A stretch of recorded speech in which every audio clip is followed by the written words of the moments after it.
بسم اللہ الرحمن الرحیم۔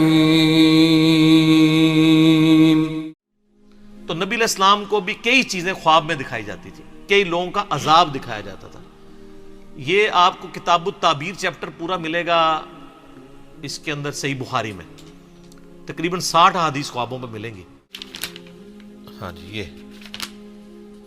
یہ حدیث بھی ورڈ بائی ورڈ میں پڑھ کے سنا دیتا ہوں آپ کو، تاکہ یہ صحیح بخاری میں حدیث ہے 7048، اور مشکات کے اندر جو میرے ہاتھوں میں 4621 ہے بخاری کے ریفرنس سے۔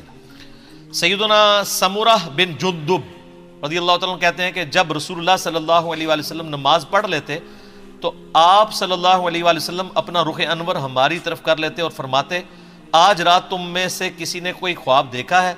راوی کہتے ہیں کہ اگر کسی نے خواب دیکھا ہوتا تو وہ آپ علیہ السلام سے بیان کرتا، اور آپ صلی اللہ علیہ وآلہ وسلم جو اللہ چاہتا اس کی تعبیر بیان فرما دیتے۔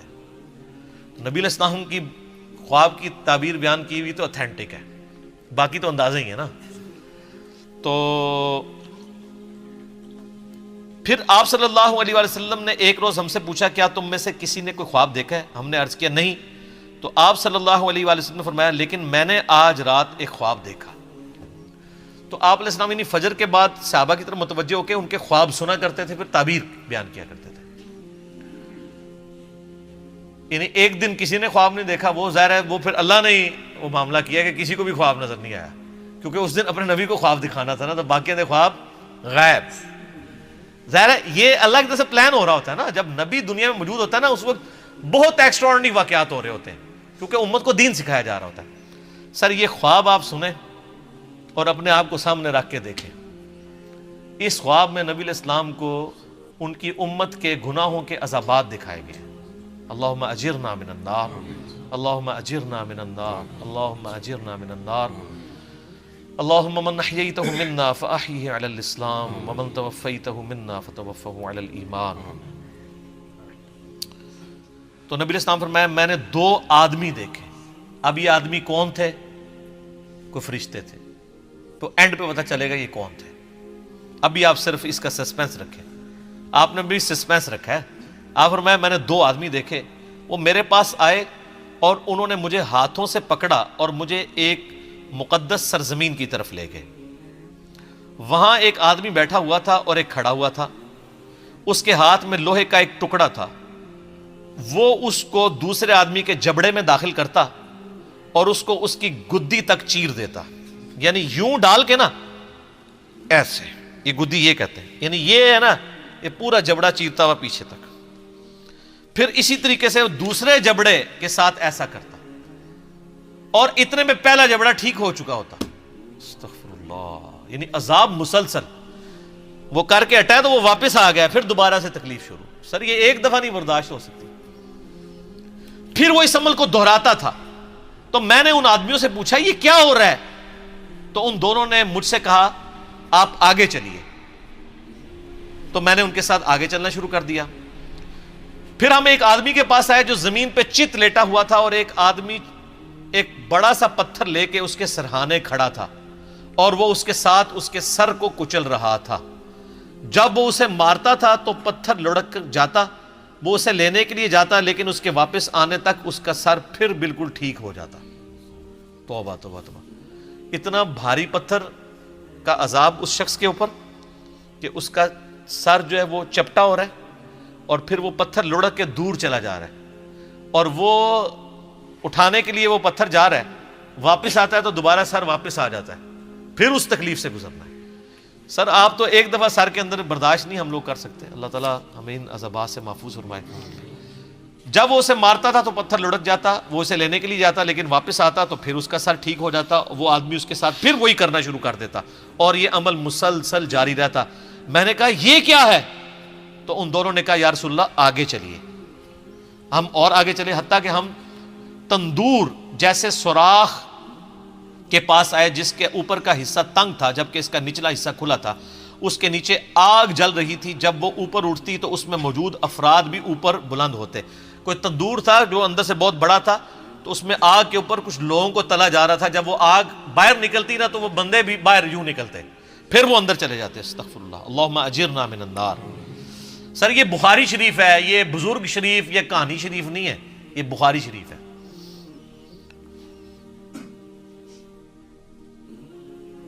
اس کے نیچے آگ جل رہی تھی، جب وہ اوپر اٹھتی تو اس میں موجود افراد کو بھی اوپر بلند کرتی، حتیٰ کہ ایسا لگتا کہ وہ اس سے نکل جائیں گے، اور جب وہ نیچے بیٹھنے لگتی تو وہ واپس چلے جاتے۔ اور میں نے اس تندور میں چند مردوں اور عورتوں کو ننگی حالت میں عذاب میں مبتلا دیکھا، جن کے کپڑے نہیں تھے۔ میں نے کہا یہ کون لوگ ہیں؟ ان دونوں نے کہا یا رسول اللہ آگے چلے۔ ہم پھر چلے، حتیٰ کہ ہم خون کی ایک نہر کے پاس پہنچے، وہاں نہر کے سامنے پتھر ہے۔ وہ شخص جو نہر میں ہے، جب وہ باہر نکلنے کا ارادہ کرتا تو باہر کنارے پر کھڑا آدمی اس کے منہ پر پتھر پھینکتا، اس سے وہ پھر پہلی جگہ پر واپس پہنچ جاتا۔ یعنی وہ جو خون کی نہر میں عذاب ہو رہا تھا نا اس بندے کو، وہ جب اس سے نکلنے کی کوشش کرتا تو ایک باہر بندے کی ڈیوٹی لگی تھی، وہ اس کو پتھر مارتا، اس کے منہ پہ لگتا، پھر وہ وہاں جا کے گرتا، پھر وہ کنارے سے دور ہو جاتا۔ وہ جب بھی نکلنے لگتا اس کے منہ پر پتھر مار دیا جاتا، پھر وہ واپس چلا جاتا۔ میں نے کہا یہ کیا ہے؟ تو ان دونوں نے کہا یا رسول اللہ آگے چلیے۔ ہم آگے چلے، حتیٰ کہ ہم سرسب شداب باغ میں پہنچ گئے۔ اس میں ایک بڑا سا درخت تھا اور اس کے تنے کے پاس ایک عمر رسیدہ شخص اور کچھ بچے تھے، اور درخت کے قریب ایک آدمی تھا، اس کے آگے آگ تھی جسے وہ جلا رہا تھا۔ وہ مجھے درخت پر لے گئے، انہوں نے مجھے درخت کے وسط میں ایک گھر میں داخل کیا۔ میں نے اس سے خوبصورت گھر کبھی زندگی میں نہیں دیکھا، اس میں بوڑھے، مرد، نوجوان، خواتین اور بچے سب تھے۔ پھر وہ مجھے وہاں سے باہر لے کر آئے اور درخت پر لے چڑھے اور مجھے اس سے بھی زیادہ بہترین خوبصورت گھر دکھایا، اس میں بھی بوڑھے اور جوان تھے۔ میں نے ان دونوں سے کہا تم رات بھر مجھے لیے پھر رہے ہو، مجھے یہ تو بتاؤ جو کچھ میں نے دیکھا ہے وہ کیا تھا؟ انہوں نے عرض کیا جی ہاں، اب ہم آپ کو بتاتے ہیں۔ یعنی وہ سارے منظر دکھا کے نا نبی علیہ السلام فرمایا کہ بھی اتنا کچھ مجھے دکھایا، مجھے بتاؤ تو صحیح یہ کیا کچھ تھا؟ تو انہوں نے کہا اب ہم آپ کو بتاتے ہیں۔ یا رسول اللہ، رہا وہ شخص جس کو آپ نے شروع میں دیکھا تھا کہ اس کے جبڑے کو چیرا جا رہا تھا، تو وہ شخص وہ تھا جو دنیا میں جھوٹ بولا کرتا تھا، اور پھر وہ جھوٹ آگے نقل کیا جاتا تھا حتیٰ کہ وہ آفاق تک پہنچ جاتا تھا۔ یہ جو کچھ آج کل ہمارے سیاستدان کر رہے ہیں، سوشل میڈیا کے اوپر آ کے دوسرے پولیٹیکل لیڈر کو ڈی فیم کرنے کے لیے جھوٹ بول دیتے ہیں، اسی طریقے سے علماء بھی کرتے ہیں، کسی کو بدنام کرنے کے لیے اس کے اوپر جھوٹے۔ یعنی میں تو اس سے سفر کر رہا ہوں، میرے اوپر کلپ چڑھائے ہوئے ہیں انجینئر محمد مرزا کا دعوی نبوت، نعوذ باللہ۔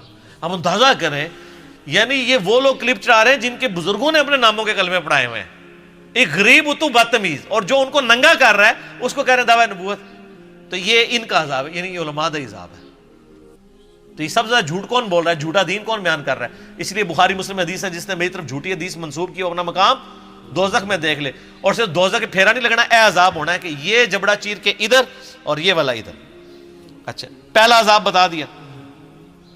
یا رسول اللہ، آپ نے اس کے بعد جو منظر دیکھا وہ قیامت تک اس کے ساتھ کیا جائے گا، یعنی وہ جبڑے قیامت تک، یعنی اس سے یہ بھی پتا چل گیا کہ عالم برزخ اور قبر کا عذاب بھی برحق ہے، قیامت تک کیا جائے گا یہ عذاب، ابھی قیامت قائم نہیں ہوئی۔ وہ آدمی جو آپ نے دیکھا کہ اس کا سر کچلا جا رہا تھا، یعنی وہ بھاری سا پتھر تھا اس کے سر پہ ڈالا جاتا ہے۔ سر، یہ مسلمانوں کی اکثریت ہے۔ یہ وہ شخص تھا جس نے قرآن کا علم سیکھا، لیکن اس کی نہ تو راتیں قرآن کے مطابق تھیں نہ دن کے اعمال قرآن کے مطابق تھے۔ پورے کا پورا دین ہی کور ہو گیا، اور یہ تو اس کے لیے ہے جس نے قرآن سیکھا، اور جس نے قرآن کو سیریس لے کے سیکھا بھی نہیں ہے۔ یہ تو وہی ہے نا کہ ماں باپ کو اف تک مت کہو، اور جو گالیاں دیتا ہے ماں باپ کو، اس کا کوئی سوچ سکتا ہے؟ اور اس میں بھی ظاہر ہے کہ یہ قرآن کا علم سیکھ کے نہ دن کے مطابق عمل نہ رات کے مطابق، تو اس میں بھی اولین مخاطب وہ علماء ہیں جو ڈگریوں والے دعویٰ کرتے ہیں ہم نے دین کا علم حاصل کیا ہے، خود عمل نہیں کرتے، وہ بھی شامل ہے۔ یا رسول اللہ، ان کے ساتھ بھی یہ سلوک قیامت تک جاری رہے گا۔ آپ نے جو سراغ میں دیکھا کہ وہ ننگی عورتیں اور مرد عذاب میں مبتلا تھے، وہ تھے جو دنیا میں زنا کیا کرتے تھے، زانیوں کی سزا، والعیاذ باللہ۔ پھر آپ نے جس نہر میں دیکھا کہ وہ شخص ڈبکیاں کھا رہا تھا خون کی نہر میں، وہ سود خور تھا، استغفر اللہ۔ پھر آپ نے درخت کے تنے کے ساتھ جس بزرگ کو دیکھا وہ حضرت ابراہیم علیہ السلام تھے، اور ان کے ارد گرد جو بچے تھے وہ لوگوں کی اولاد تھی۔ جو شخص آگ جلا رہا تھا وہ جہنم کا داروغہ یعنی سیدنا مالک علیہ السلام تھے، اور پھر جس پہلے گھر میں آپ داخل ہوئے وہ عام مومنین کا گھر تھا۔ رہا یہ گھر تو یہ شہداء کا گھر ہے، اور میں جبرائیل ہوں اور یہ میکائیل ہے۔ وہ دو بندے کون تھے؟ جبرائیل اور میکائیل علیہم السلام۔ اور آپ صلی اللہ علیہ وسلم اپنا سر اٹھائیں، جب میں نے سر اٹھایا تو میرے اوپر بادلوں کی مانند تھا۔ ان دونوں نے کہا یہ آپ کی منزل ہے، یعنی وہ ایک محل دکھایا گیا۔ میں نے کہا مجھے چھوڑ دو، میں اپنی منزل میں داخل ہو جاؤں۔ تو انہوں نے کہا ابھی آپ کی دنیا میں عمر باقی ہے جو آپ نے مکمل نہیں کی، جب آپ وہ دنیا میں اپنی زندگی مکمل کر لیں گے تو پھر آپ اپنی اسی جنت کی منزل میں داخل ہو جائیں گے۔ اس حدیث کا ذکر میں نے حیات النبی والے مصنف 5 میں بھی کیا تھا، نبی علیہ السلام کے جنت میں جو محل ہے۔ تو یہ وہ طویل حدیث ہے جی، اور رکت انگیز ہے، اور صرف یہ سن کے پھینکنے والی چیز نہیں ہے، بلکہ اپنی اصلاح کرنے کی بھی ضرورت ہے۔ اللہم اجرنا من النار، اللہم اجرنا من النار، اللہم اجرنا من النار، اللہم من احییتہ منا فاحیہ علی الاسلام ومن توفیتہ منا فتوفہ علی الایمان، آمین ثم آمین۔